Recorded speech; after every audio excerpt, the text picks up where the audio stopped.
Terima kasih Ibu Ina atas introduction-nya. Selamat malam untuk kita semua. Ya, perkenalkan saya Rudolf dan istri saya Sunita. Kita dari ini kok ini ya? Wait, ini kenapa nih? Oh, ini ya. Oke. Kita dari Smart Center, dan Breath of Life juga. Dan kita malam ini ingin membahas satu tema yang cukup penting sebenarnya. Cuman banyak orang nggak menyadarinya aja sih sebenarnya ya.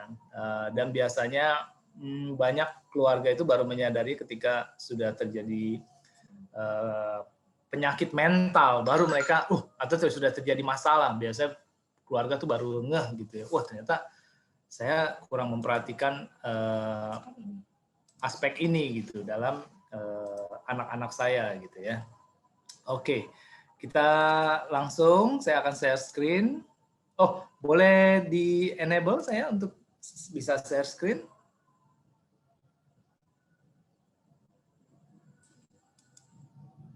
Terima kasih. Oke. Ya, judul yang saya pilih adalah bukan hanya kebutuhan fisik. Ya, jadi biasanya kalau umumnya lah ya, orang tua itu pasti menginginkan anak-anaknya itu ya bisa sukses, terminologinya itu biasanya sukses gitu. Jadi orang sukses gitu ya. Dan biasanya kriterianya biasanya secara umum ya, biasanya ya hal-hal yang menyangkut materi biasanya ya. Diukurnya dari hal-hal yang menyangkut materi. Karena memang paling mudah untuk mengukur sesuatu itu dari nilai gitu ya. Kalau hal-hal yang tidak ada nilainya itu agak sulit mengukurnya, gitu ya. Tapi kalau yang ada nilainya lebih mudah mengukurnya. Itu sebabnya juga kriteria sukses itu sendiri pun definisinya biasanya lebih kepada yang diukur dengan uang biasanya. Nah, hal-hal yang tampak dalam gambar ini, kalau anak sudah bisa memiliki hal-hal ini gitu ya, orang tua biasanya senang gitu, anak saya aman karena sudah punya dia hal-hal ini yang orang-orang tuh menginginkannya gitu. Tapi kita mau coba untuk melihat lebih luas lagi gitu ya, apa yang terjadi bukan hanya pada keluarga kita gitu, tapi pada banyak keluarga. Dan ini adalah satu hal yang bisa saja terjadi pada orang terdekat kita atau bahkan pada keluarga kita dan bahkan pada anak kita sendiri. Nah, kita akan masuk ke dalam materi kita. Nah, saudara, kalau kita ditanya ya, menikah dulu atau belajar tentang pernikahan dulu?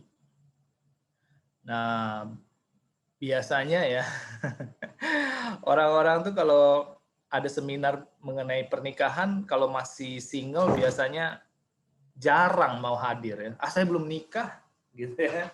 Biasanya begitu, saya juga dulu begitu. Saya belum nikah. Buat apa saya hadiri seminar itu? Itu kan seminar tentang pernikahan gitu. Padahal kalau kita melihat ya, kalau orang naik pesawat ya, mereka itu harus baca petunjuk keselamatannya dulu, atau sebelum pesawatnya take off, atau ya nanti aja lah, biarin aja pesawatnya take off, ya nanti kalau ada kenapa-kenapa baru cari manualnya ini gitu ya. Nah, kira-kira gimana nih? Biasanya kalau naik pesawat ya harus baca dulu gitu ya, sebelum pesawatnya take off. Nah, hal ini juga sebenarnya menjelaskan bahwa sebelum kita menikah, harusnya belajar dulu tentang apa sih pernikahan itu. Jadi jangan baru belajar setelah menikah gitu, maksudnya begitulah ya. Supaya apa? Supaya jika terjadi apa-apa seperti ketika kita naik pesawat, kita sudah tahu gitu loh. Manualnya sudah pernah saya pelajari gitu ya. Tapi yang sangat ironis yang terjadi pada masyarakat kita pada umumnya adalah yang single itu males untuk membaca hal-hal terkait pernikahan, dan juga seminar-seminar pernikahan itu mungkin belum terlalu banyak gitu ya untuk orang-orang yang single gitu, yang untuk mempersiapkan mereka memasuki pernikahan gitu ya. Dan juga selanjutnya pertanyaannya adalah punya anak dahulu atau tahu mendidik anak gitu ya. Nah biasanya kalau baru nikah itu fokus pertamanya punya anak gitu ya. Tapi jarang sih ya saya lihat pasangan itu yang belajar dulu gitu tentang mendidik anak gitu. Bahkan yang menarik saya temukan juga sudah punya anak pun nantilah saya belajar tentang mendidik anak. Anak saya masih bayi nih. Belum lah, nantilah kalau dia udah mau sekolah lah baru saya belajar tentang mendidik anak. Ini adalah satu fenomena yang terjadi ya kalau saya survei secara pribadi. Kalau ada seminar-seminar tentang pendidikan anak, saya perhatikan ibu-ibu muda yang anaknya masih bayi, biasanya mereka nantilah, buat saya masih jauh itu, anak saya belum sekolah gitu ya. Padahal sama seperti ilustrasi naik pesawat tadi ya, sebelum pesawatnya goncang-goncang gitu atau terjadi emergensi, kita harusnya sudah membaca manualnya dulu jika terjadi emergensi. Nah, saudara, saya mau tanya nih, masih ingat nggak dengan alat ini? Pasti ibu-ibu masih ingat lah ya, tentang alat tes kehamilan ya. Nah, biasanya persiapan apa nih yang kita lakukan setelah hasilnya menunjukkan, wah ternyata selamat ya Bu, Ibu pregnant gitu ya. Oh, ternyata Ibu berisi sekarang. Gitu. Biasanya masih ingat nggak persiapan apa yang kita lakukan? Kalau kita survei ya, dari orang-orang sekitar kita dan bahkan diri kita sendiri ya. Nah, kayak saya dengan istri dulu, yang dipersiapkan ketika tahu istri saya hamil, yang dipersiapkan tuh ini biasanya, cari tempat tidur. Kemudian mulai menghias-hias kamar si kecil ya, walaupun dia belum lahir sudah mulai disiapin kamarnya.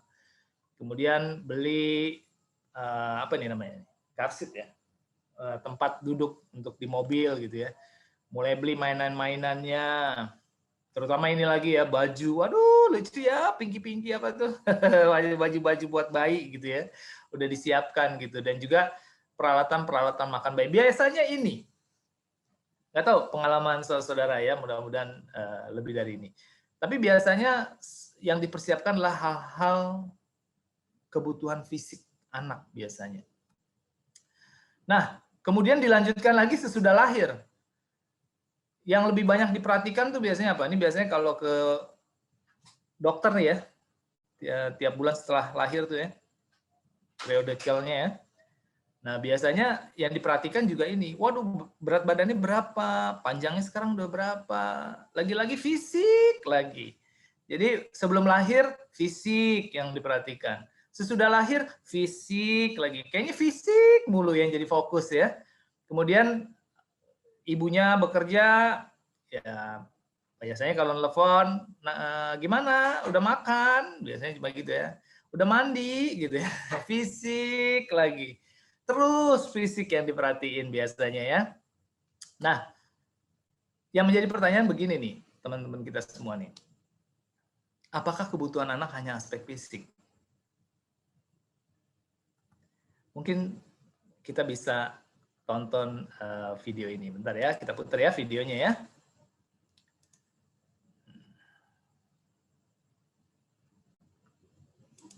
Gak bisa dari si Ita ini. Iya. Thank you.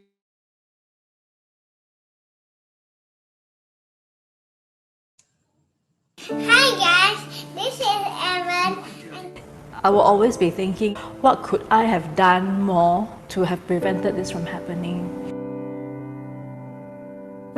Suicide and mental illness is not talked about openly. I'm Doreen, I'm the mother of Evan Low. I'm Elaine, mother of Zen. Evan was 11 years old when he passed away through suicide. My son Zen took his own life about 1 month before his 18th birthday.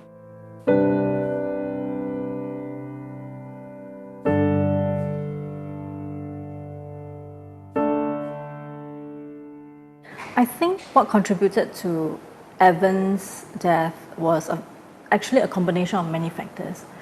Other than his autism, who made it very difficult for him to socialize, I think he was also going through tremendous stress in school because as a society, Singapore is very competitive, and especially for boys, they feel that coming out to say, I'm depressed, I feel sad, is exposing their vulnerability. It is just, in an Asian culture, it just doesn't seem right for a boy to be weak. They're expected to be strong, they're expected to uphold the family. So that's a lot of stress for a boy to take. For Zen, or in my family, I think there's definitely a genetic predisposition. But only with Zen's passing, I have my cousins who actually shared with me of their own struggles. You know, many families are in denial because of the shame. It's embarrassing for them to admit that my child has mental illness. Families think that if we acknowledge it, it becomes contagious. It's a taboo, it is a stigma, so they don't recognize it and they don't offer the right help for their children who are struggling. I've known of some fellow suicide bereaved mothers that their own family do not even know that their child has taken his own life or her own life. Instead, they would actually say, she's gone away to school. They might get ostracized, or the family member would be upset with them and says, why are you shaming us?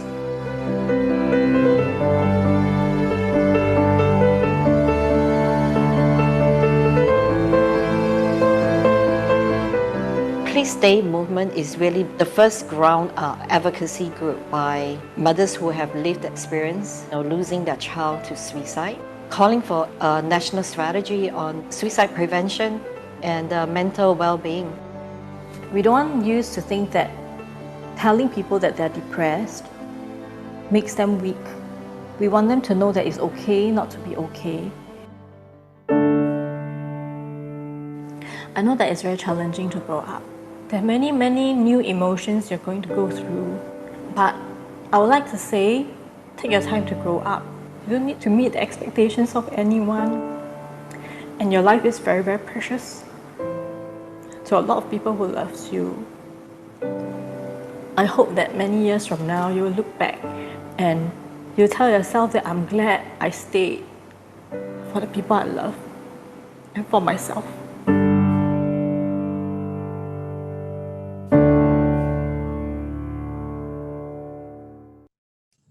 Ya, terima kasih Janet untuk videonya. Saudara, jika kita melihat video tadi, di usia yang sangat belia, dua anak yang dari kedua ibu itu mengambil keputusan untuk mengakhiri hidup mereka di usia yang masih sangat belia. Jika melihat kebutuhan fisik mereka, saya yakin orang tua mereka bisa memenuhinya. Ya. Masalahnya bukan di kebutuhan fisik. Ada sesuatu kebutuhan di atas kebutuhan fisik yang dibutuhkan oleh kedua anak tersebut. Kalau kita hanya fokus pada hal-hal fisik tanpa memperhatikan satu aspek kebutuhan ini, bukan tidak mungkin anak-anak kita pun juga mengalami struggling yang sama, mengalami masalah yang sama. Di Smile Center, kami juga melayani orang-orang yang datang, juga mereka punya problem, punya struggling dalam menjalani hidup mereka. Dan inilah yang mau kita coba explore lebih dalam. kebutuhan apa gitu ya. Saudara, kalau kita tanya ya, apa masalah yang dihadapi oleh anak-anak tersebut yang memutuskan untuk mengakhiri hidup mereka di usia yang sangat-sangat belia? Oh, mungkin kita berpikir, itu kan di Singapura, itu di negara maju. Nah, pertanyaan apakah itu terjadi juga di Indonesia? Kita lihat di sini ya, kasus bullying. Ini mencengangkan juga saya kalau ngelihat angkanya ya. 41% siswa di Indonesia pernah mengalami bullying. Berarti ini setengah ya, hampir setengah. Dan angka ini berada di atas angka rata-rata negara peserta OECD. Kalau negara OECD itu 23% katanya rata-ratanya. Ini 41%. Dan di Indonesia dikatakan ada 3 pemicu bunuh diri. Kesepian, bullying, kekerasan seksual. Ini tahun 2014. Biasanya semakin tahun semakin meningkat ya biasanya. Menunjukkan bahwa banyak anak-anak dan orang muda melakukan tindakan bunuh diri sebagai akibat kekerasan fisik, kekerasan seksual, perundungan offline maupun online, efek media atau yang dikenal dengan Werder Effect juga diduga memperparah peningkatan angka bunuh diri. Jadi ya mungkin kita di sekitar kita nggak ngelihat ya, tapi sebenarnya di luar sana ternyata banyak anak-anak yang masih muda mengakhiri hidupnya. Dan ini adalah satu fakta yang cukup menyentuh ya. Mengapa gitu? Di usia yang masih panjang untuk bisa menikmati hidup ini, tapi mereka nggak sanggup untuk meneruskan hidup ini. Dan mereka memutuskan untuk mengakhirinya. Dan dikatakan penyebab kedua kematian pada usia 15 sampai 29 tahun. Jadi bukan sakit kanker, kalau usia muda penyebab kematiannya justru yang penyebab kedua kematian itu adalah bunuh diri. Dan ini juga yang datang ke kita Smile Center juga banyak di usia yang masih produktif, ya masih baru selesai kuliah mereka, di usia 20-an. Dan mereka ada yang menyayat-nyayat tangannya, ada yang udah membicarakan untuk saya mau bunuh diri aja. Kita ngelihatnya, aduh kasihan sekali gitu. Di usia yang seharusnya mereka tuh sangat-sangat menikmati hidup ini karena tenaganya begitu prima ya. Tapi mereka melakukan siksa diri dan mereka ingin melakukan bunuh diri. Sangat disayangkan. Dan ini bisa kita lihat penyebab kematian global ya. Dan dikatakan penyakit pikiran terjadi di mana-mana. 9 dari 10 penyakit fisik yang diderita manusia disebabkan olehnya. Satu fakta yang menarik juga adalah mungkin di usia muda mereka nggak bermasalah gitu ya. Tetapi banyak juga yang bermasalah justru di usia tua. Mereka mengalami masalah pikiran di usia mereka yang sudah senja. Mereka menghadapi masalah relationship, hubungan dengan pasangan, masalah hubungan bisnis, masalah hubungan keluarga, yang mereka akhirnya menekan pikiran mereka sehingga itu mereka tidak sanggup lari ke penyakit fisik. Banyak yang kena kanker, banyak yang kena penyakit-penyakit fisik autoimun, penyakit kulit. Aduh, banyak sekali akibat dari pikiran. Jadi kadang di usia muda nggak kena, tapi di usia tua kenanya gitu. Jadi ini adalah satu aspek yang sangat penting ya mengenai pikiran. Karena pikiran ini bisa membuat kalau tidak sanggup untuk menghadapinya ya, untuk memanagenya, itu bisa menuntun seseorang untuk bunuh diri, bahkan di usia yang sangat muda.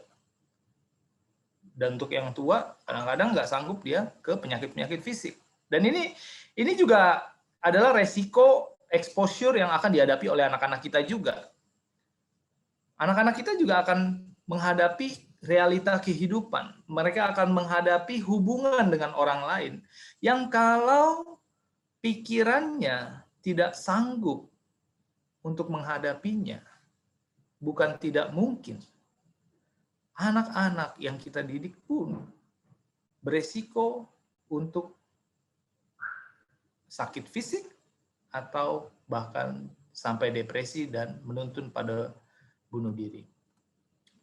Dan dikatakan pada periode tahun 90 sampai 2016, jumlah kematian akibat bunuh diri sebesar 8.580 jiwa, dan jumlah kematian akibat bunuh diri di Indonesia diprediksi merupakan yang tertinggi. Jadi tadi kasus di Singapura, ternyata kita tuh ternyata yang tertinggi di Asia Tenggara ya, Indonesia ya. Dan dikatakan data riset kesehatan dasar 2018 menunjukkan prevalensi gangguan mental emosional yang ditunjukkan dengan gejala-gejala depresi dan kecemasan untuk usia 15 tahun ke atas mencapai sekitar 6,1% dari jumlah penduduk Indonesia atau setara dengan 11 juta orang. Ini angka yang cukup besar kalau menurut saya ya. 6,1%, 11 juta orang. Itu anak remaja loh. 15 tahun ke atas. Jadi, saudara-saudara, kembali ke presentasi awal gitu ya. Ketika hamil, biasanya kita fokus pada hal-hal fisik anak. Ketika dia sudah lahir, ya kembali lagi. Kita juga fokus pada hal-hal fisiknya. Yang penting saya siapin uang kuliah kamu, asuransi pendidikan saya akan belikan, kamu pasti nanti sekolah, yang penting kamu udah makan, kamu udah mandi, kamu udah pakaian. Kita hanya fokus kebanyakan pada hal-hal fisik gitu. Ternyata ada kebutuhan yang jauh lebih besar gitu untuk anak-anak kita, untuk anak-anak bahkan yang sampai remaja. Mereka punya kebutuhan mental. Mereka struggling juga. Dalam pikiran mereka, mereka juga mengalami struggling yang sama dengan yang kita alami ternyata, saudara. Jadi, mereka punya tantangan di dalam pikiran mereka untuk memanage pikiran mereka. Mereka sendiri pun bergejolak gitu dalam otak mereka gitu ya. Inilah yang terjadi. Dan kalau kita lihat ya, sebelum anak lahir ya, dan sesudah anak lahir, kalau kita lihat perbedaannya coba. Sebelum anak lahir, ketika hamil, wah, papi, mami ya, daddy sama maminya begitu bahagia. Tapi kalau dilihat setelah anak lahir, di manakah kebahagiaan itu? Kalau kita menjadi orang tua dari siswa yang bunuh diri ini, kalau kita bayangkan ya, saya yakin orang tua dari siswa ini dulu waktu hamil pasti senang, anaknya sedang dalam kandungan. Tapi di mana kebahagiaan waktu hamil itu? Ketika anak ini bunuh diri. Dan juga ini, kakak adik pengedar pesta narkoba di sekolah. Kakak adik. Di mana kebahagiaan waktu mereka dalam kandungan? Ketika orang tuanya menghadapi realita anak-anaknya menjadi pengedar narkoba. Kalau bisa flashback, waduh dulu padahal saya senang sekali dia ada di kandungan. Tapi setelah besar kok jadi pengedar narkoba. Ada lagi kecanduan game online. Ada lagi ini, hamil di luar nikah. Bagaimana orang tua, saya yakin berat ya, untuk menerima kenyataan masih SMP sudah hamil. Sebenarnya kalau kita melihat perbedaan waktu ya, hamil dengan kejadian ini ya, ada apa sih masalahnya? Proses apa yang salah gitu loh. Mengapa kebahagiaan saat dinyatakan positif hamil, dan saat anak lahir yang begitu kita senang gitu ya, berubah menjadi kesedihan saat anak bertumbuh besar. Apa yang terjadi antara kelahiran anak dengan peristiwa ini? Proses apa yang salah?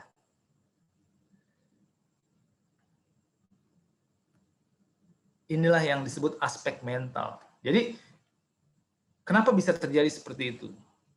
Karena ada problem proses mental yang tidak berkembang dengan baik.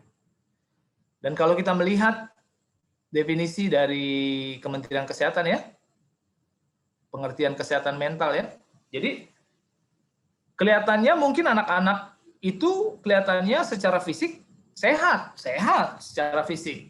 Jarinya 5, telinganya 2, matanya 2, gitu ya. Tapi secara mental ternyata punya masalah. Nah, ini yang perlu kita kenali. Apa sih kesehatan mental itu? Nah, dikatakan kesehatan mental adalah kondisi ketika batin seseorang itu berada dalam keadaan tentram dan tenang. Jadi, kenapa anak-anak itu mengakhiri memutuskan untuk bunuh diri? Nah, biasanya orang yang bunuh diri itu karena di dalam pikirannya terjadi ketidaktenangan. Buat apa saya melanjutkan hidup ini? Hidup ini nggak enak gitu ya. Nah, jadi itulah ciri-ciri mental yang sedang sakit gitu. pikirannya tidak dalam keadaan tentram. Jadi kalau mental yang sehat itu adalah pikirannya itu berada dalam keadaan tentram dan tenang, sehingga memungkinkan seseorang itu untuk menikmati kehidupan. Ya, jadi kalau kita lihat definisi dari kesehatan mental ini adalah kondisi pikiran yang tentram dan tenang, dan kondisi pikiran yang bisa menikmati kehidupan. Nah, yang menarik ditambahkan kalimatnya dan menghargai orang lain di sekitar. Jadi tadinya di dalam, di sini, dan juga sekarang sudah menyangkut relationship, hubungan dengan orang lain. Jadi kalau kesehatan mental itu dari definisi ini bisa kita lihat bahwa keadaan pikiran dan juga hubungan dengan orang lain. Dan dikatakan seseorang yang bermental sehat dapat menggunakan kemampuan atau potensi dirinya secara maksimal dalam menghadapi tantangan hidup. Jadi anak-anak kita juga akan sama seperti kita. Mereka akan menghadapi tantangan hidup. Ya. Mereka akan menghadapi pergaulan, menghadapi hubungan dengan orang lain, serta menjalin hubungan positif dengan orang lain. Sebaliknya, orang yang kesehatan mentalnya terganggu akan mengalami gangguan suasana hati. Hati itu pikiran ya. Kemampuan berpikir, serta kendali emosi yang pada akhirnya bisa mengarah pada perilaku buruk. Jadi kalau kita lihat di sini kesehatan mental itu kriterianya adalah keadaan pikiran ya. Orang sering bilang ini namanya mindfulness atau apa gitu ya, istilah-istilah terminologinya ya. Keadaan pikiran yang tentram dan tenang, keadaan pikiran yang bisa menikmati kehidupan sehari-hari. Dan di sini juga adalah hubungan yang baik dengan orang lain. Jadi itulah yang dimaksud dengan kesehatan mental. Dan dikatakan penyakit mental dapat menyebabkan masalah dalam kehidupan sehari-hari, tidak hanya dapat merusak interaksi atau hubungan dengan orang lain. Jadi kalau mentalnya sakit, itu bisa terlihat dari hubungannya dengan orang lain. Namun juga dapat menurunkan produktivitas kerja atau prestasi di sekolah. Nah, jadi ini menarik ya, saudara ya. Kita coba fokus ke dua kriteria ini. Jadi mental itu katanya ya, hubungan, relationship, dan juga produktivitas kerja. Nah ini menarik saudara. Kalau kita lihat kebutuhan dari si Adam dan Hawa ya, Adam dan Hawa itu adalah orang kaya. Dia pemilik sertifikat tanah seluruh dunia ini ya, seluruh bumi itu. Kita bisa lihat dia adalah orang yang kaya. Dan dikatakan Allah menyediakan taman yang indah bagi Adam dan Hawa. Allah menyediakan segala sesuatu untuk mencukupi kebutuhan mereka. Allah menanamkan segala macam jenis pohon-pohon yang dapat berbuah. Dengan tangan yang berkemurahan, Allah mengelilingi mereka dengan kemakmurannya di sekitarnya. Jadi, saudara kita bisa melihat bahwa Adam ini orang paling kaya di dunia. Adam dan Hawa sebenarnya dipenuhi dengan kekayaan. Tak seorang pun yang dapat menyangkal fakta bahwa Adam adalah orang kaya. Tetapi Allah mengetahui bahwa Adam tidak akan dapat berbahagia kecuali kalau dia punya pekerjaan yang harus dilakukan. Jadi, saudara, kita bisa melihat di sini seperti definisi tadi mengenai kesehatan mental tadi dari Kementerian Kesehatan. Salah satu aspeknya adalah produktivitas, bekerja. Jadi kita juga bisa melihat, benar juga yang dibilang dalam firman Tuhan gitu ya, bahwa manusia itu harus bekerja, itu adalah bagian dari kesehatan mental. Jadi saudara, kita juga harus melatih anak-anak kita untuk bekerja. Karena bekerja itu adalah bagian dari kesehatan mental. Nah mungkin sekarang mereka bukan bekerja untuk yang mencari uang ya, seperti kita di kantor. Kita harus melatih mereka untuk bekerja di rumah. Ya, mulai membersihkan tempat tidur, membersihkan rumah, cuci piring, masak gitu. Jadi jangan sungkan-sungkan ya orang tua ya. Walaupun sudah ada mbak di rumah gitu ya, sudah ada asisten rumah tangga di rumah, kita juga sebaiknya tetap memberikan pekerjaan kepada anak-anak kita. Karena ini adalah bagian dari kesehatan mental mereka. Jadi kita juga harus melatih mereka untuk mempergunakan tangan-tangan mereka untuk berkarya. Kita harus memberikan mereka pekerjaan supaya itu berkontribusi terhadap kesehatan mental mereka. Dan juga tadi dikatakan selain bekerja, kesehatan mental juga berkaitan dengan hubungan. Dan ini juga firman Tuhan mengatakan, Tuhan berfirman tidak baik kalau manusia itu seorang diri saja. Jadi benar juga gitu ya. Jadi firman Tuhan pun sudah menjelaskan gitu ya. Manusia tidak diciptakan untuk tinggal seorang diri, Manusia ditetapkan menjadi makhluk sosial. Tanpa persahabatan, pemandangan yang indah, dan pekerjaan yang menyenangkan di Taman Eden akan gagal untuk menghasilkan kebahagiaan sempurna. Jadi, walaupun sudah kaya si Adam dan Hawa, walaupun pemandangan alamnya begitu indah, ya, walaupun Adam sudah punya pekerjaan mengusahakan taman, tetapi nggak akan lengkap, nggak akan sempurna kalau tidak ada hubungan dengan orang lain. Bahkan persekutuan dengan para malaikat tidak dapat memuaskan kerinduannya untuk memperoleh simpati dan persahabatan. Tidak ada yang sama kodratnya untuk dikasih dan mengasihi. Jadi, saudara, kalau kita menemukan fakta ini, ya benar juga yang dibilang kriteria yang dibilang Kementerian Kesehatan tadi ya, mengenai kesehatan mental itu, kontributornya adalah produktivitas dan hubungan dengan orang lain. Dan memang benar, ini penjelasan dari firman Tuhan gitu. Bahwa kebahagiaan dari kita dan anak-anak kita adalah salah satunya bekerja dan juga hubungan dengan orang lain. Dan dalam dibedakan gitu bahwa yang hak koster itu ya kita nggak boleh ganggu gugat itu gitu loh. Itu terserah koster nanti bagaimana.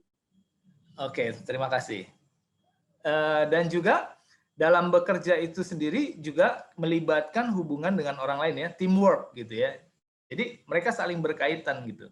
Jadi saudara, kalau kita melihat fakta ini, kita sebagai orang tua, kita harus melatih mental dari anak-anak kita. Bagaimana cara melatihnya? Yang pertama, fokus pada skill. Pekerjaan apa yang harus mereka lakukan supaya mereka produktif. Karena itu kontribusi sekali kepada mental mereka. Kedua juga, kita harus melatih skill sosial mereka. Bagaimana skill untuk berhubungan dengan orang lain. Ini juga penting gitu ya. Jadi kita harus mengajarkan pada anak-anak kita bagaimana skill untuk berhubungan dengan orang lain. Nah, yang menarik, saudara, kalau skill-skill mengenai produktivitas ya silahkan bisa kirim les gitu ya, atau yang saudara pandang itu penting buat mereka pelajari, misalkan belajar accounting, belajar tentang hal-hal biologi supaya bisa jadi dokter, itu silahkan saja. Tapi yang menarik di sini adalah skill relationship, skill berhubungan dengan orang lain. Nah, ini yang menarik, saudara. Kita bisa mengikuti metode yang Tuhan ingin berikan. Metodenya itu ada dalam buku Matius 5 ayat 46 sampai 48. Saya coba bantu baca ya. Ini adalah skill relationship dengan orang lain. Ini menarik, cita-cita Tuhan untuk kita semua, termasuk anak-anak kita. Dikatakan, apabila kamu mengasihi orang yang mengasihi kamu, apakah upahmu? Bukankah pemungut cukai juga berbuat demikian? Dan apabila kamu hanya memberi salam kepada saudara-saudaramu saja, apakah lebihnya daripada perbuatan orang lain? Bukankah orang yang tidak mengenal Allah pun berbuat demikian? Karena itu haruslah kamu sempurna, sama seperti Bapamu yang di sorga adalah sempurna. Ini menarik, saudara, kalau untuk kita eksplor. Jadi kalau kita coba kelompokkan manusia ya, saudara ya. 3 kelompok manusia bisa kita coba kelompokkan. Pertama adalah kelompok manusia jahat. Siapakah kelompok manusia jahat ini? Kelompok manusia jahat ini adalah kelompok manusia yang membalas kebaikan dengan kejahatan. Dan kelompok manusia yang kedua adalah kelompok manusia baik, yaitu kelompok manusia yang membalas kebaikan dengan kebaikan. Nah, yang menarik, Tuhan mengenalkan satu kelompok manusia yang ketiga, saudara. Kelompok manusia sempurna. Waduh, luar biasa sekali ini ya. Kelompok manusia yang membalas kejahatan dengan kebaikan. Ini adalah skill. Tuhan tahu kita hidup di dunia yang orang jahat di mana-mana.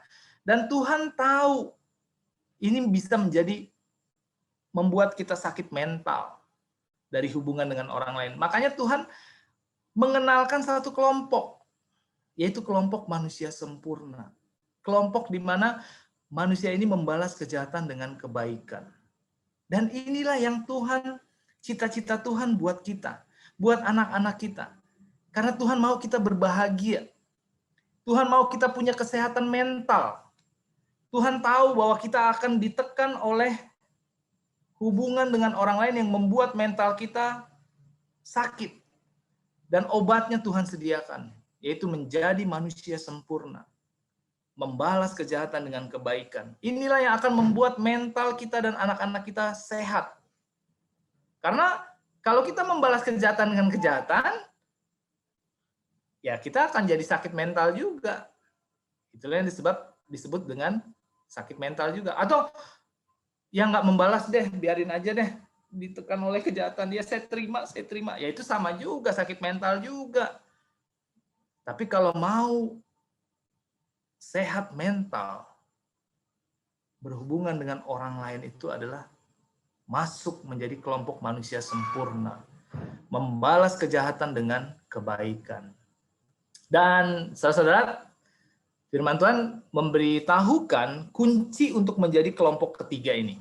Itu ada di ayat 44. Ayat 44 dikatakan, tetapi aku berkata kepadamu, kasihilah musuhmu dan berdoalah bagi mereka yang menganiaya kamu. Ini adalah kunci untuk bisa kita masuk menjadi kelompok ketiga.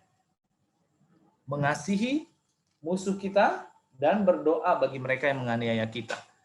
Nah, pertanyaannya nih saudara, apakah kita memiliki kasih? Apakah manusia bisa menghasilkan kasih? Ini menarik saudara. Tuhan bilang jadilah manusia sempurna. Dan kuncinya adalah mengasihi. Nah pertanyaannya, apa kita bisa mengasihi? Apakah kita bisa menghasilkan kasih? Saudara, satu fakta yang saya ingin bagikan adalah sebelum Adam dan Hawa ada, kasih sudah ada duluan. Sebelum Adam dan Hawa diciptakan, sudah ada kasih. Loh kalau gitu, apakah Adam dan Hawa bisa menghasilkan kasih? Tidak bisa, saudara. Karena kasih sudah ada sebelum Adam dan Hawa. Sama seperti misalkan satu mobil ya. Mobil yang diproduksi tahun 1900. Saya baru lahir di tahun 70-an. Apakah saya bisa bilang saya yang menciptakan mobil itu? Yang diciptakan sebelum saya lahir? Nggak mungkin. Karena mobil itu sudah ada sebelum saya lahir gitu ya. Demikian juga kasih. Kita manusia nggak punya kasih, termasuk anak-anak kita. Lah terus gimana dong Tuhan menjadi manusia sempurna ini? Lah orang nggak bisa mengasihi kok. Anak-anak kita juga nggak bisa mengasihi. Makanya nggak heran anak-anak kita itu suka rebutan, suka berantem sama adiknya, sama abangnya. Ya karena mereka nggak punya kasih. Mereka nggak bisa menghasilkan kasih. Sementara yang Tuhan kasih tahu, supaya sehat mental, kita harus jadi manusia sempurna. Dan kuncinya adalah mengasihi. Lah terus gimana? Kita nggak punya kasih, nggak bisa menghasilkan kasih, bagaimana dong? Nah, kita harus mengajar anak-anak kita bagaimana meminta kasih dari Allah. Dan inilah yang penting, saudara, untuk kesehatan mental keluarga kita. Jadi jangan cuma ngajar, kita ngelihat matematika, kamu harus matematika nak, bahasa Inggris, biologi, fisika, ya itu bagus, saudara. Itu untuk skill yang tadi produktivitas itu, supaya dia bisa produktivitas nanti bekerja. Tapi untuk relationship-nya skillnya apa? Nah kita harus ngikutin yang Tuhan bilang. Anak-anak kita itu harus menjadi manusia sempurna. Lah bagaimana? Ya harus punya kasih. Lah gimana? Kita harus sebagai orang tua mengajar anak-anak kita bagaimana meminta kasih dari Allah. Karena kenapa? Karena dikatakan yang memiliki kasih itu adalah Allah. Manusia nggak punya kasih. Makanya anak-anak kita juga nggak punya kasih. Kita harus mengajarkan anak-anak kita bagaimana meminta kasih dari Allah. Karena cuma Allah lah sumber kasih. Nah, bagaimana caranya Tuhan memberikan sifat kasihnya untuk kita miliki? Nah, ini menarik, saudara. Itu sebabnya Yesus katakan dalam Lukas 11 ayat 11-13. Bapa manakah di antara kamu jika anaknya minta ikan daripadanya akan memberikan ular kepada anaknya itu ganti ikan? Atau jika ia minta telur akan memberikan kepadanya kalajengking? Jadi jika kamu yang jahat tahu memberi pemberian yang baik kepada anak-anakmu, apalagi Bapamu yang di sorga. Nah ini kuncinya, saudara. Ia akan memberikan Roh Kudus kepada mereka yang meminta kepadanya. Jadi Tuhan akan memberikan sifatnya, kasihnya itu kepada kita dan kepada anak-anak kita melalui Roh Kudus. Yes, minta ikan penting, minta telur penting, minta hal-hal fisik penting, tapi jangan lupa. Yesus mau kasih tahu, ada yang jauh lebih penting, yaitu meminta Roh Kudus. Supaya sifat Tuhan itu, yang pengasih itu bisa dimiliki oleh kita dan anak-anak kita. Anak-anak kita nggak akan pernah tahu kebutuhan mereka tentang kasih ini. Kita yang harus mengajarkan mereka. Inilah yang akan menjadi modal mereka untuk bersosial. Inilah yang akan memberikan mereka modal untuk bisa membalas kejahatan dengan kebaikan. Inilah yang akan memberikan kesehatan mental kepada anak-anak kita. Sehingga mereka, kacamata mereka dirubahkan. Dari tadi kacamatanya melihat dunia ini kejam, dunia ini nggak suka sama saya, dunia ini benci sama saya. Sekarang diganti kacamatanya. Oh, saya harus mengasihi mereka. Saya harus mengasihi musuh saya. Saya harus mengasihi orang yang menindas saya. Saya harus mengasihi, mendoakan orang yang menganiaya saya. Ini adalah kunci kesehatan mental bagi anak-anak kita. Dan jangan berharap, biarkanlah pendeta nanti yang ngajarin anak saya, biarkanlah guru sekolah minggu atau guru di sekolah sahabat yang mengajarkan anak saya. Jangan, saudara. Kalau diajarkan, mereka juga mungkin guru-gurunya sendiri belum kesini topiknya gitu ya. Maksudnya dia nggak tahu kenal baik dengan anak kita kan. Kita sebagai orang tua, tugas kita adalah ini. Bagaimana kita membawa anak-anak kita kepada Yesus agar bisa menerima sifat Yesus yang kasih. Sehingga mereka disanggupkan untuk mengasihi orang yang jahat kepada mereka. Ini adalah kunci dari kesehatan mental anak-anak kita hari ini dan hari-hari yang akan datang. Ketika kita mengajarkan kepada mereka bagaimana datang kepada Yesus untuk menerima sifat Yesus yang akan menyanggupkan mereka untuk sehat secara spiritual, secara mental, secara intelektual, dan juga secara fisik. Minggu depan kita akan sambung dengan lebih detail tentang aspek di dalam pikiran. Jadi ini hanya pendahuluannya agar kita dapat mengenal kesehatan mental. Terima kasih.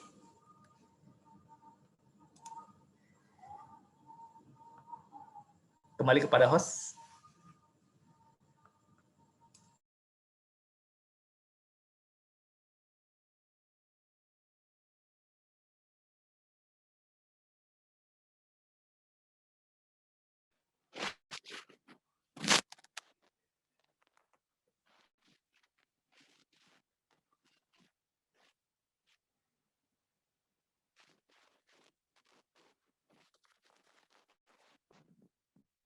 Baik. Brother Rudolfo ini sudah selesai pembahasan kita ya. Ya.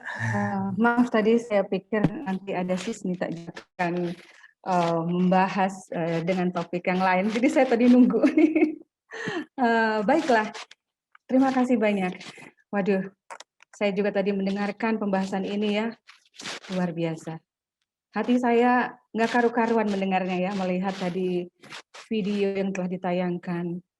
Betapa banyak sekali masalah ya, mental yang ada di luar sana yang kita tidak pernah sadari. Dan mudah-mudahan itu tidak terjadi kepada keluarga kita ataupun ada siapa yang keluarga sekitar kita yang kita ketahui. Terima kasih banyak, pelajaran yang sangat penting sekali. Saya sangat berterima kasih kesempatan pada malam hari untuk mempelajari, dan saya percaya teman-teman semuanya, Mom and Dad semuanya, kita sudah belajar sesuatu yang sangat penting. Benar sekali, selama ini persiapan kita sebagai orang tua ya, hal-hal yang fisik. Saya teringat itu semuanya yang ditunjukkan tadi di dalam pembahasan ini, dan menyadari apa sebenarnya yang lebih penting untuk anak-anak kita, persiapan mental tadi. Waduh, tadi saya sempat mencatat poin-poin yang penting yang akan yang tadi setelah dibahas. Tapi tentunya sekarang teman-teman pasti banyak pertanyaan. Jadi saat ini adalah saat kita untuk bertanya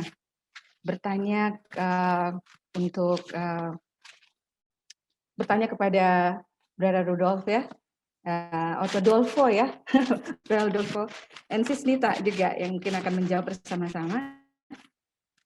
Silahkan boleh bertanya langsung ataupun bisa di chat kita. Apakah sudah ada pertanyaan?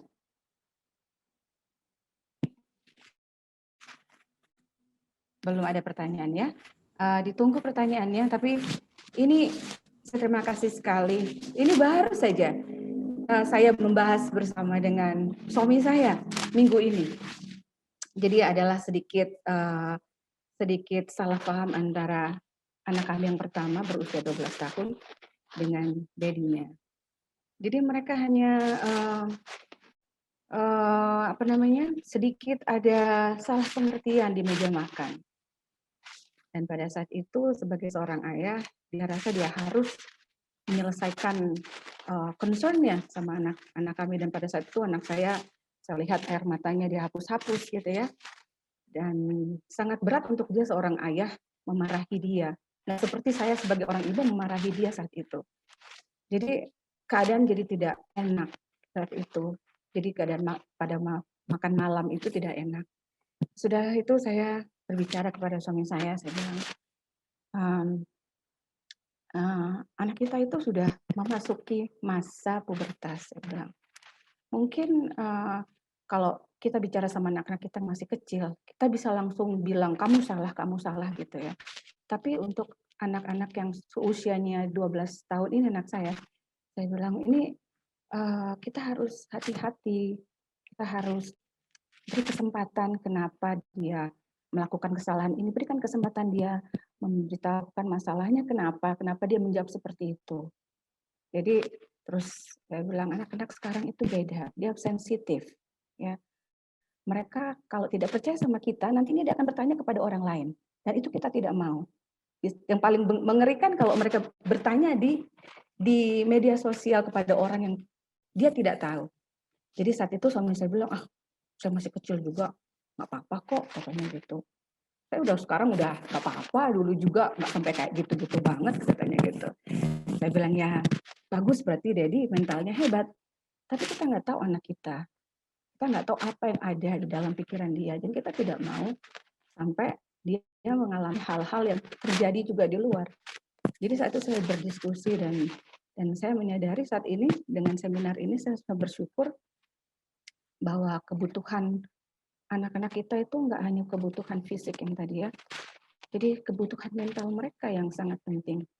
Sangat ngeri sekali kita jika sampai hal-hal seperti itu terjadi ya. Tapi kok saya lihat dua orang ibu tadi, saya kan lihat keduanya sukses dan mereka bisa saya lihat very educated. Sangat shock sekali ya mempunyai anak yang bunuh diri. Aduh, jadi saya bersyukur sekali ini pelajaran yang sangat hebat malam hari ini untuk memberikan tambahan kepada saya sebagai orang tua. Saya tidak ada pertanyaan, hanya share itu. Terima kasih. Ya, saya mau nambahkan juga, Bu Ina. Ya betul. Tadi yang Ibu Ina ada satu poin betul. Kadang-kadang kita merefleksikan masa lalu kita waktu anak-anak kepada anak-anak kita.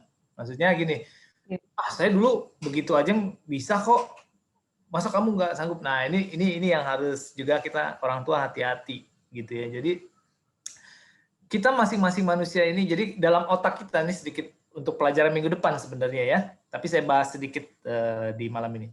Dalam otak kita ini yang kemampuan pikiran namanya. Jadi di situ ada emosi, di situ ada namanya imajinasi, di situ ada logika, di situ ada hati nurani gitu ya, di situ ada persepsi, di situ ada imajinasi, hawa nafsu gitu ya di dalam otak kita ini. Nah, antara kita dengan orang lain itu juga berbeda-beda. Jadi ada yang menonjol di satu sisi tapi dia lemah di kemampuan pikiran lain. Misalkan gini, orang-orang yang pinter, biasanya anak-anak dulu kalau zaman saya itu A1 namanya ya, anak-anak fisika, gitu, eksakta. Biasanya mereka menonjol di intelektual. Tapi kalau dalam sosial gitu ya, dalam perasaan, memahami perasaan orang lain, itu biasanya rata-rata itu cenderung rendah.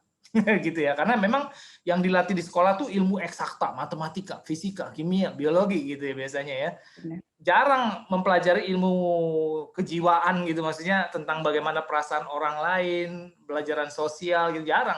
Sehingga kemampuan pikiran yang diasah itu intelektual kebanyakan, tapi emosi gitu tuh jarang dibahas lah dalam kelas gitu. Sehingga akhirnya kalau kita lihat hasilnya adalah kecenderungannya anak-anak yang pinter itu cenderung nggak sabaran orangnya. Jadi kalau mau, ya cepet mau ngomong apa sih, gitu biasanya. Lama banget ngejelasinnya gitu ya. Nah cenderung begitu, karena sisi dari dia punya perasaan itu kurang dilatih, ya nggak dikembangkan gitu loh. Jadi itulah yang terjadi gitu. Sementara di sisi yang lain ada juga yang terlalu mengembangkan perasaannya gitu, sehingga dia bersosialnya bagus, tapi kalau soal intelektual lemot gitu loh. Ngitung-ngitungan biasanya agak kurang cepat dibandingkan yang anak-anak fisika gitu ya. Karena yang dilatih itu kebanyakan adalah sisi emosionalnya, sosialnya gitu. Nah, demikian juga kita dengan anak-anak kita gitu. Kita punya kelebihan dalam kemampuan pikiran, tapi kita juga punya kelemahan loh. Yang mungkin kelemahan kita dalam hal mental itu, pikiran itu ternyata kelebihan anak kita. Yang kelebihan kita mungkin kelemahan anak kita, gitu. Jadi kita jangan memirror apa itu, seperti kaca gitu. Kamu harusnya sama dong kayak saya gitu. Enggak, kita harus hati-hati juga, gitu ya. Karena anak-anak kita juga punya struggling juga dengan pikiran mereka gitu. Yang mungkin bagi kita itu adalah keunggulan, tapi bagi mereka itu kelemahan mereka. Mereka lagi struggling dengan kemampuan pikiran itu gitu. Jadi benar yang Ibu Ina tadi sharing ya gitu ya. Kita sebagai orang tua harus hati-hati gitu ya. Jangan pernah menyamakan saya dulu begini sanggup kok gitu. Masa kamu gini aja nggak sanggup. Hati-hati gitu. Karena anak-anak kita juga punya keunggulannya sendiri yang mungkin itu kelemahan kita gitu. Dan kita harus saling menghargai juga dengan anak gitu ya. Maksudnya mereka juga punya struggling dengan pikiran mereka. Itulah yang terjadi pada anak-anak yang bunuh diri gitu. Mereka punya struggling di sini gitu, yang terlambat untuk dikenali oleh orang-orang terdekat mereka. Seandainya orang-orang terdekat mereka mengenali proses berpikir mereka, mungkin bunuh diri itu dapat dicegah atau sakit mental itu dapat dihindari gitu ya. Mungkin itu kali ya Bu Ina ya.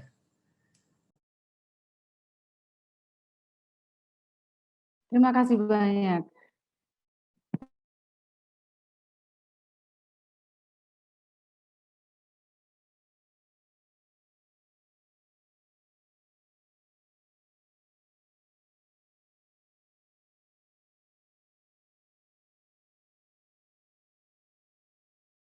Terima kasih, kan produktivitas. Oke, terima kasih.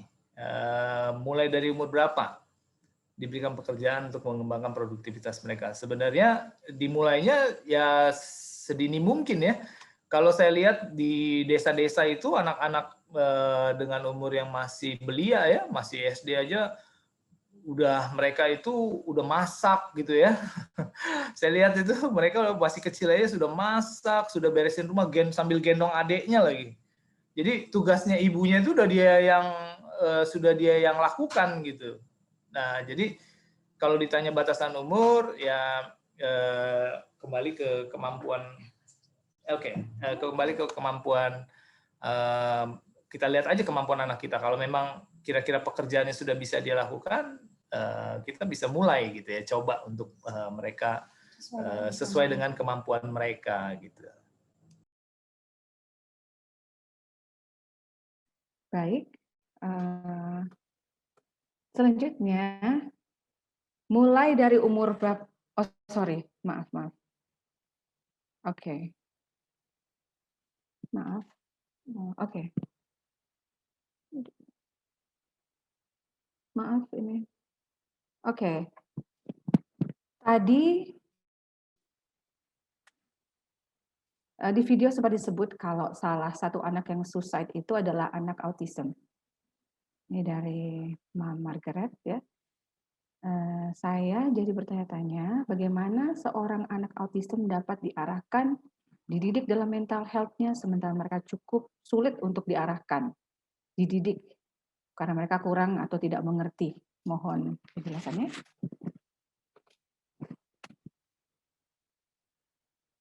Nah, ini lebih teknis kepada istri saya nih. Oke. Hai, terima kasih untuk pertanyaannya.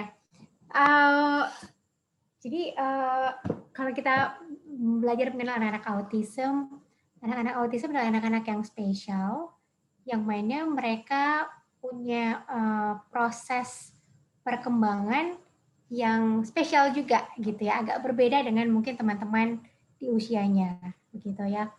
Dan kalau kita lihat anak-anak autism punya sekarang spektrumnya makin luas gitu ya, macam-macam jenisnya. Ada yang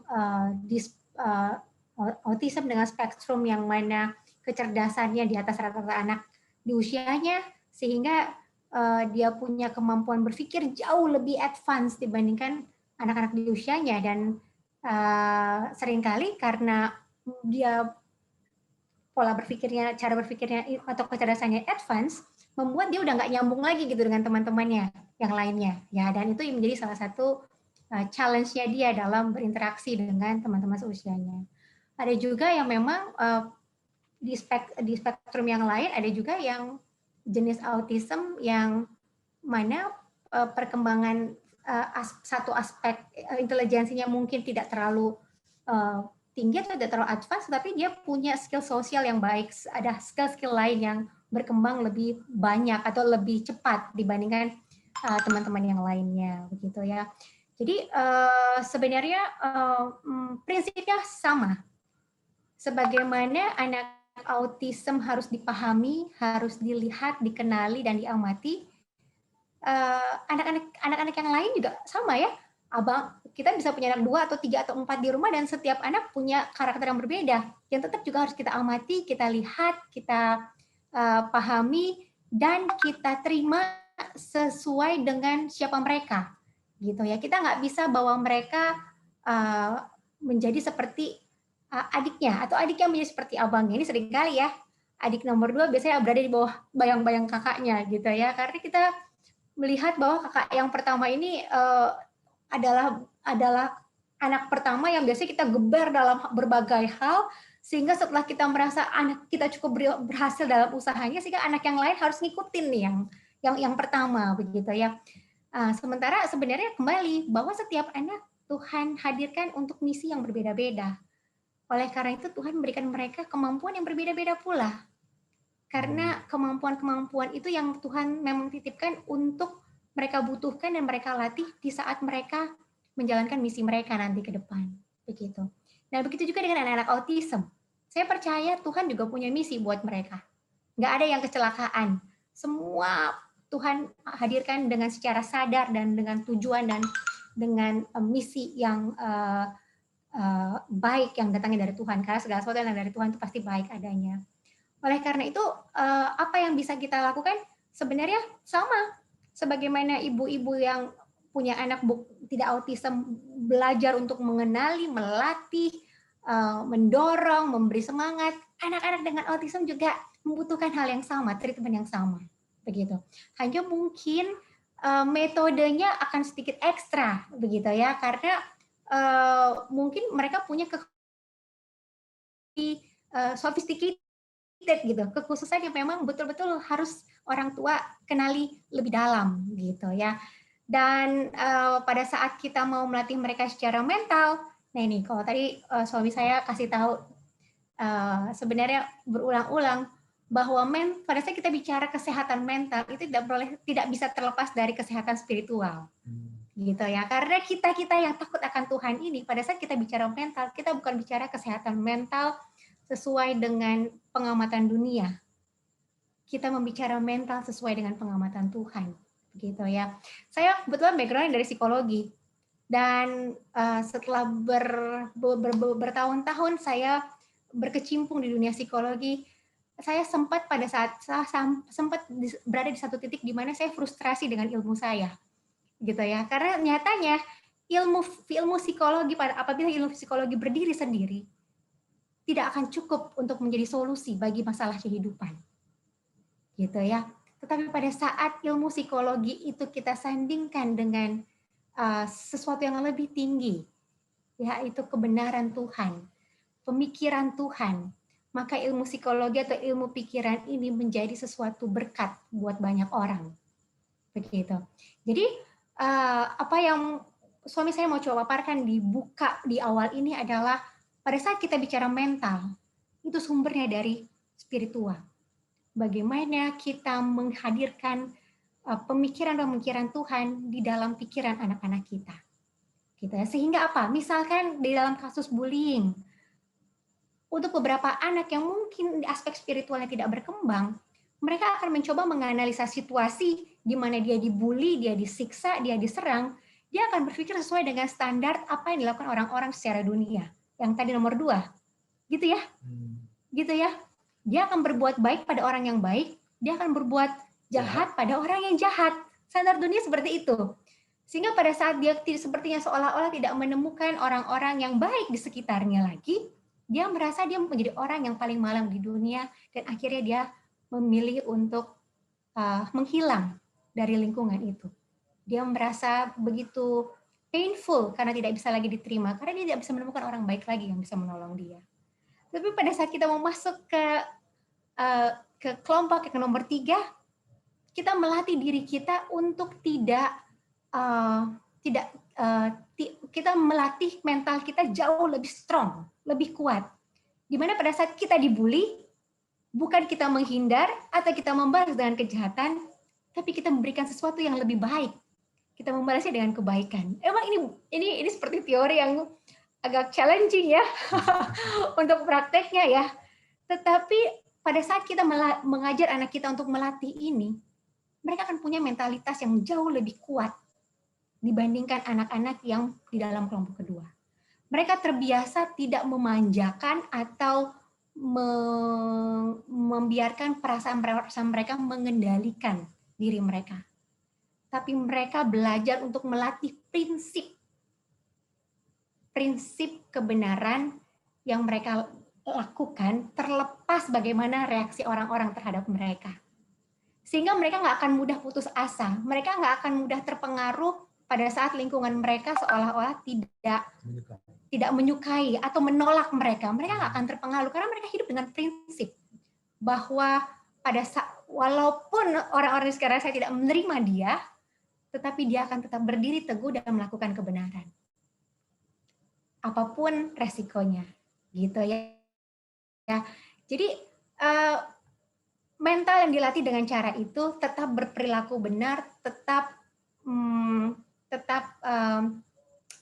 memegang teguh fondasi-fondasi yang diajarkan, itu akan membuat anak kita menjadi stronger than the others, lebih kuat dibandingkan anak-anak lain gitu. Nanti mudah-mudahan pada saat minggu depannya kita belajar lebih banyak contoh-contoh, kalau lebih mengerti ya. Emang agak prinsipnya mungkin agak challenging gitu ya, tetapi itulah hebatnya Tuhan kita gitu, bahwa Tuhan mau kita menjadi orang sempurna, sama seperti Bapamu adalah sempurna adanya. Tuhan mau bawa kita bukan di level sini, di level sana, lebih tinggi lagi. Kenapa? Karena pada saat Tuhan latih kita sampai di level sana, kita akan menjadi orang-orang yang kuat secara mentalitas, yang nggak gampang kecewa, yang nggak gampang ciut, yang nggak gampang takut gitu.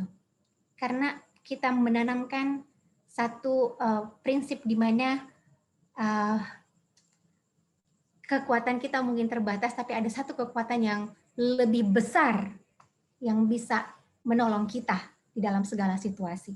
Sehingga pada saat mereka melihat dengan mata manusia tidak ada jalan keluar, semuanya adalah masalah, dengan pemikiran ada satu kuasa yang lebih besar daripada yang dilihat oleh mata manusia, maka mereka menjadi orang-orang yang lebih berpengharapan dan kuat dan tetap move on, nggak berhenti atau mundur atau mengakhiri diri, mengakhiri hidupnya, tapi tetap move on, tetap berjalan dan tidak pernah mau menyerah, begitu. Dan juga menambahkan minggu lalu salah satu pembicara di Smile Center, seorang psikolog, dan dia ternyata peneliti juga, dia meneliti kejadian gempa bumi di Lombok. Kalau kita ingat ya, kejadian gempa bumi di Lombok yang cukup merusak banyak bangunannya. Dan ini salah satu fakta yang dia temukan cukup menarik, dia bagikan. Ternyata dia menemukan bahwa anak-anak di sana yang mentalnya kuat akibat dari gempa itu kan hilang ya, rumah mereka hilang, ada yang orang tuanya meninggal, terpisah. Tapi mental anak-anak ini dipelajari, kok mereka cukup kuat ya menghadapi kehilangan yang cukup besar ini, yang seharusnya banyak anak-anak itu malah depresi, malah trauma gitu ya, malah menjadi penyakit mental gitu ya. Dia menemukan ternyata salah satu faktanya adalah ternyata spiritual anak-anak ini bagus. Jadi dia sendiri dalam penelitiannya mengatakan bahwa jadi faktor spiritual ini adalah faktor terpenting dalam kesehatan mental seseorang gitu. Ketika spiritualnya baik gitu ya, kejadian yang luar biasa hebat yang menimpa anak-anak itu, mereka sanggup mentalnya itu untuk menghadapi. Kan tadi dalam definisi di kementerian tadi ya, kesehatan itu dikatakan menghadapi tantangan hidup. Nah, tantangan hidup mereka adalah kehilangan rumah, kehilangan orang tua, tapi mereka sanggup mental mereka karena aspek spiritual itu. Jadi bicara kesehatan mental, kita nggak bisa melepasnya, bahkan sumber emotional question ya adalah spiritual quotient gitu. Jadi dalam otak ini kan ada SQ, EQ, IQ gitu ya. Dan sumber terbesar dalam pikiran ini untuk sehatnya pikiran adalah dari spiritual. Gitu. Dan kalau kita baca juga tadi ya, definisi kesehatan mental adalah keadaan pikiran yang tentram dan tenang. Nah, kalau kita keadaan pikiran yang tentram dan tenang, kita jadi teringat apa yang Yesus bilang, datanglah padaku, aku akan memberikan kedamaian ya, Yesus bilangnya. Jadi kalau mau kesehatan mental ya kita datang pada Tuhan, kita datang pada aspek spiritual gitu. Jadi itu kali. Jadi gimana caranya mengajarkan membangun mentalitas yang baik untuk anak-anak, bahkan anak dalam kondisi autis sekalipun, adalah kita kuatkan aspek spiritualnya. Kita bawa mereka ke pemahaman yang lebih dalam tentang kuasa dan kasih Tuhan.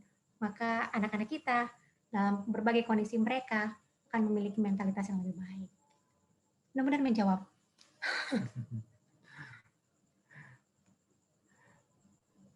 Terima kasih banyak. Saya jadi teringat ini, saya mau share aja sedikit, teringat apa yang terjadi pada waktu 2018 ya, di tsunami di Palu.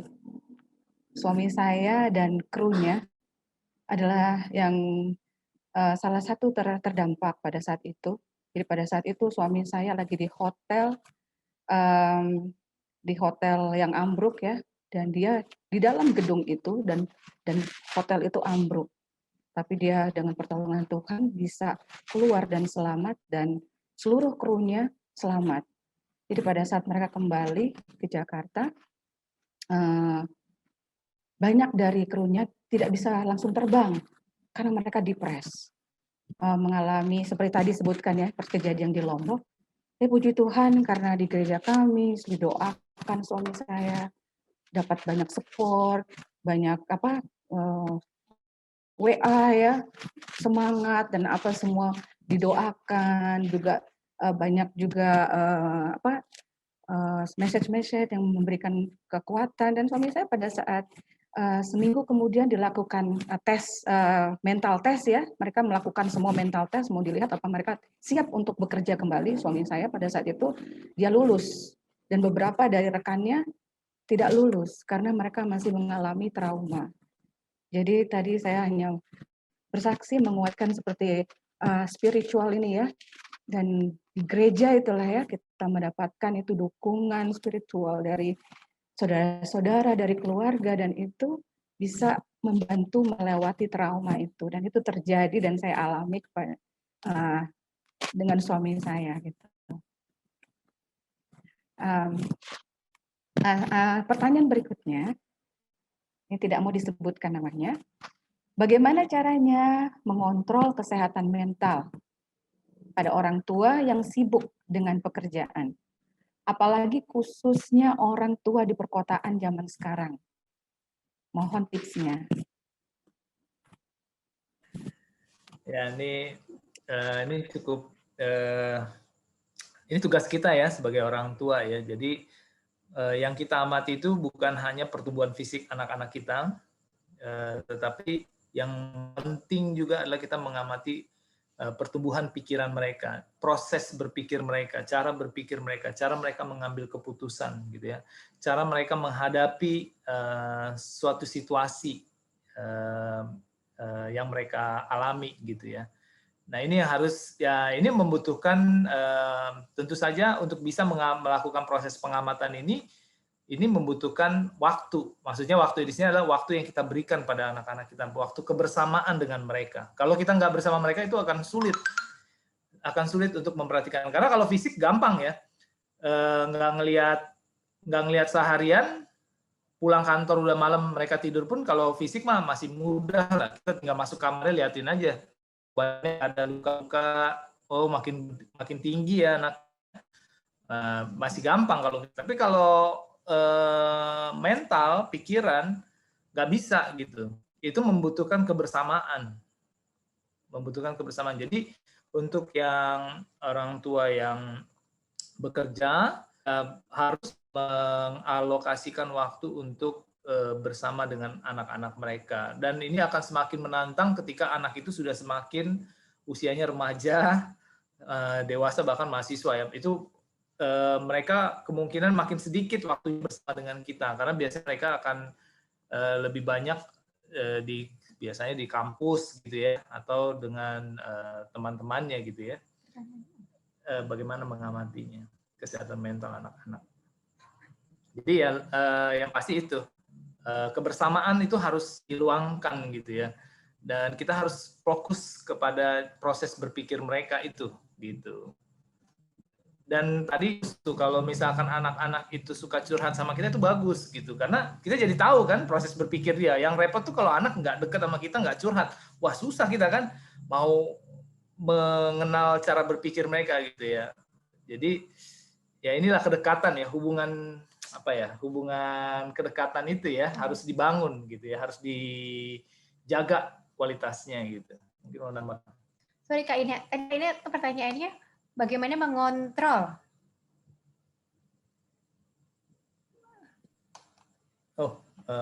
Mic-nya Kak Ina. Oke, ini saya ada pertanyaannya itu ada koreksi rupanya. Sebentar ya. Saya ulangi lagi ya, bagaimana caranya mengontrol kesehatan mental pada mental anak pada orang tua yang sibuk dengan pekerjaan. Kesehatan mental anak pada orang tua yang sibuk dengan pekerjaannya, apalagi khususnya orang tua di perkotaan zaman sekarang. Ya, mudah-mudahan tadi sudah dapat gambaran kira-kira pendapat dari kami gitu. Dan kalau boleh sharing satu dari sisi ibunya nih gitu ya. Sadarkah kita kalau kita ini seringkali kita ini tanpa kita sadari kita bergerak itu seperti robot gitu ya, kita bergerak setiap hari seperti sebagaimana orang-orang bergerak tanpa kita menyadari sesungguhnya tujuan kita hari itu, alasan kita dan lain sebagainya. Kita hanya bergerak karena orang-orang lain bergerak ke arah yang sama sehingga kita ikutan bergerak ke arah yang sama. Kalau pakai istilah yang lagi trending sekarang tuh orang-orang tuh banyak dilatih katanya belajar untuk mindful, gunakan teknik mindfulness. Artinya apa? Menyadari dengan sepenuhnya apa yang kita lakukan hari ini, mencoba menggunakan semua indera kita untuk menyadari keberadaan kita. Nah itu pendapat dunia ya. Tetapi itu bisa dinaik lagi, diangkat lagi ke atas ke prinsip-prinsip Tuhan gitu.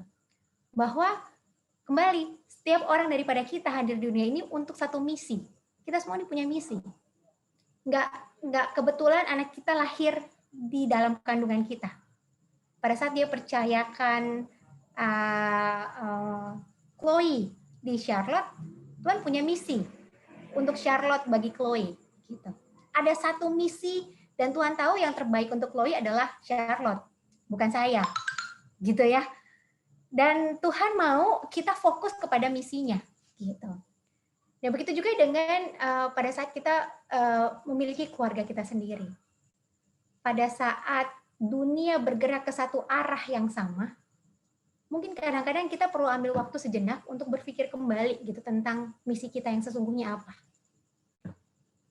Menyadari purpose kita ada di dunia ini apa. Begitu. Dan pada saat kita menyadari misi kita, tujuan kita, maka itu akan menolong kita untuk memperbaiki kembali prioritas hidup kita. Gitu ya. Dan pada saat kita merapikan kembali prioritas hidup kita, maka kita akan menemukan, kita akan mencoba memplot, memberikan bobot waktu-waktu yang mana yang harusnya kita jadikan, yang kita tuangkan menjadi lebih banyak. Tentunya kalau di prioritas 1, waktu untuk nomor 1 pasti harus lebih banyak. Kalau di nomor 2, pasti waktu yang nomor 2 akan lebih sedikit dibandingkan yang nomor 1. Dan begitulah selanjutnya. Begitu ya. Dan begitu juga dengan kesibukan kita gitu ya, apapun itu, apakah kita bekerja di kantor, apakah kita ibu yang bekerja di rumah tangga, ya ini bukan hanya untuk ibu yang bekerja di kantor ya, ibu yang di rumah tangga kadang-kadang juga suka sibuk sendiri gitu ya. Pertanyaannya adalah prioritasnya kembali, coba analisa kembali prioritas kita gitu. Prioritas kita apakah kalau lihat baca di child guidance nih, ibu-ibu yang suka baca book reading, udah berulang-ulang yang kita lihat ya, mana yang lebih penting, rumah bersih atau anak-anak yang berbahagia gitu ya. Itu kayak boleh nggak dua-duanya gitu ya. Tetapi bahkan itu pun Tuhan mau ajar kita untuk taruh prioritas gitu, yang mana yang mau diduluin gitu ya. Dan pada saat kita mulai menempatkannya pada posisi yang benar dan kita akan meletakkan bobot waktu kita dengan cara yang benar, maka kita akan bisa menuai juga hasil yang lebih baik begitu. Sehingga pada saat kita percaya bahwa setiap anak adalah karunia yang Tuhan berikan dan percayakan untuk kita besarkan secara fisik, mental, spiritual maupun sosial, maka mari lihat kembali kita taruh di mana prioritas itu. Sehingga kita akan menghabiskan lebih banyak waktu, menggunakan lebih banyak effort untuk hal tersebut. Begitu. Kalau boleh sharing sedikit, saya dulu juga bekerja full time worker gitu ya, dan kadang-kadang saya suka kerja keterlaluan, bisa sampai 10 malam, sampai jam 12 malam pulang ke rumah. Gitu ya, dan kalau saya ingat-ingat sekarang itu merupakan satu pembelajaran yang luar biasa yang Tuhan izinkan terjadi dalam kehidupan saya. Dan bahwa banyak waktu yang ternyata saya hilang gitu, yang harusnya saya bisa bagi dengan lebih baik untuk misi saya yang sesungguhnya sebagai seorang ibu gitu untuk anak-anak saya begitu ya. Jadi kalau nanti lihat lagi video-video yang tadi ya, yang miss di sana ternyata kenapa anak-anak yang tadi itu akhirnya memutuskan untuk suicide gitu ya, atau mereka memiliki challenge di dalam mentalitas dan sosial mereka adalah missnya adalah waktu dengan orang tua mereka, relationship dengan orang tua mereka. Dan itu yang menjadi challenge kita bersama untuk bagaimana kita merekatkan kembali relationship itu, menggunakan lebih banyak lagi waktu gitu. Tapi pekerjaan gimana dong? Kita nggak bisa hindari gitu ya. Kembali ke prioritas. Ya, memang kadang-kadang ada yang harus dikorbankan gitu ya. Tetapi pada saat kita harus korbankan menurut mata dunia, tapi kalau kita coba sandingkan dengan prioritas kita, itu bukan pengorbanan. Tapi kita semakin lihai dalam menempatkan proporsi yang benar sesuai dengan prioritas kita. Gitu. Dan juga saya ingin sharing juga yang terjadi pada teman saya. Dia ternyata sharing, dia bilang, saya nggak pernah lupa. Orang tua saya itu akan masuk ke kamar saya di pagi hari, waktu dia masih tidur ya, menjelang-jelang pagi gitu, subuh jam 4-an kali ya, jam 4:30 gitu. Orang tuanya masuk ke kamar mereka, dan mereka sadar orang tuanya masuk, dan orang tuanya itu berdoa di samping tempat tidur mereka. Ternyata itu berkesan buat dia. Sampai dia dewasa pun dia masih selalu mengingat itu gitu. bagaimana orang tuanya itu berdoa untuk mereka. Ini juga mungkin bisa kita terapkan juga ya untuk orang-orang tua yang sibuk. Kita bisa, kalau memang kita nggak terlalu dekat, misalkan nggak sempat dekat dengan anak, kita bisa melakukan itu juga, berdoa di samping tempat tidur anak. Walaupun mereka kelihatannya tidur, ternyata anak-anak itu sadar orang tuanya itu ada dan sangat mereka dapat mendapatkan bukti gitu loh. Orang tuanya itu peduli kepada mereka, orang tuanya itu sayang sama mereka. Dan itu berkesan kuat gitu ya. Itu membangun mentalitas yang cukup baik juga buat anak-anak. Mungkin itu tambahannya. Terima kasih.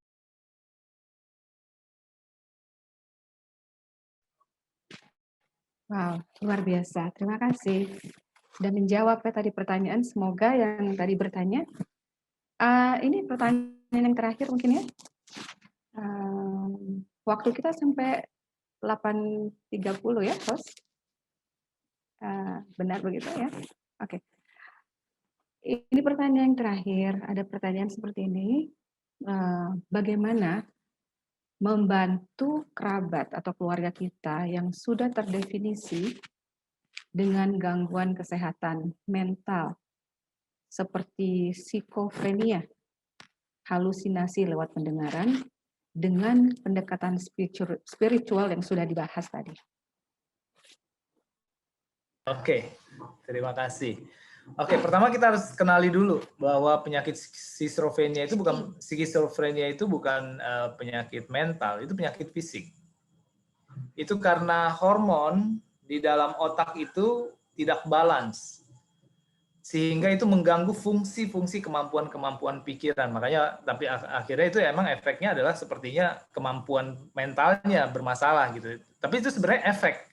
Tapi sebenarnya kondisi realnya, penyebabnya itu adalah penyakit fisik, yaitu tidak seimbangnya hormon dalam pikiran. Nah, ketika mereka dalam kondisi tidak seimbang hormon, nah terkadang diperlukan bantuan obat supaya menyeimbangkan dulu hormon dalam otaknya, sehingga proses berpikirnya bisa berjalan dengan normal dulu.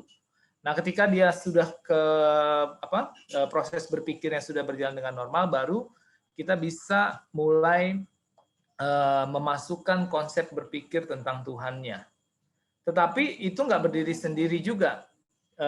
Fisiknya juga harus dilatih, karena itu kan penyakit fisik, gitu ya. Jadi fisiknya juga harus dilatih untuk menghidupkan gaya hidup sehat.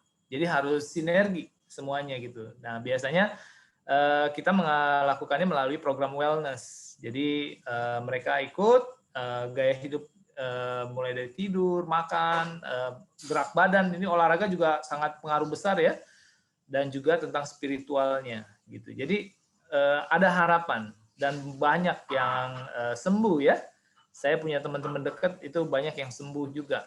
Mereka dulu juga sama, bahkan udah sampai yang level yang udah mau bunuh diri, tapi sekarang mereka tidak pakai obat lagi dan mereka cara berpikirnya kembali normal gitu. Bahkan dia sekarang menolong orang lain juga gitu. Luar biasa. Jadi kalau boleh disimpulkan adalah menerapkan prinsip hidup sehat itu harus banget, apalagi tidur sangat amat penting buat orang-orang yang memang lagi terubah secara pikiran. Tidur yang cukup, makan makanan yang cukup, berolahraga, dan kemudian aspek spiritualnya adalah mencoba untuk menemukan waktu-waktu di mana ada renungan keluarga. Kemudian ajak dia untuk lebih salah satu metode yang dilakukan oleh salah satu teman saya yang punya kakak yang skizofrenia adalah dia mengajak kakaknya untuk menghafal ayat hafalan 1 kali 1 minggu, 1 ayat 1 minggu. Kalau dia nggak bisa 2 minggu 1 ayat, terus diingatkan ayat hafalan itu, sambil pola hidupnya juga dijaga begitu. Kemudian renungan bersama-sama. Walaupun kadang-kadang awalnya nggak merespon dengan baik ya, dia cuek atau tidak peduli. Kita harus percaya bahwa kuasa Tuhan itu, firman Tuhan itu memiliki kuasa, gitu ya. Dan pada saat kita mau coba percaya dan kita mau bagikan itu kepada keluarga kita yang sedang sakit, kita akan terberkati dengan pada saat kita bisa menyaksikan bagaimana itu berkuasa di dalam pikirannya gitu. Dan berikutnya adalah selebihnya adalah support yang baik dari keluarga. Mencoba memahami, tidak menghakimi, memberikan empati yang lebih terhadap kondisinya, semua itu aspek fisik, emosional yang dipenuhi dan juga terlebih aspek spiritual yang terus kita berikan kepadanya, sudah terbukti ya di beberapa kasus teman-teman kita, saudara kita yang akhirnya mereka bisa kembali sehat, kembali sembuh, dan bahkan menjadi orang yang bermanfaat untuk orang-orang di sekitarnya.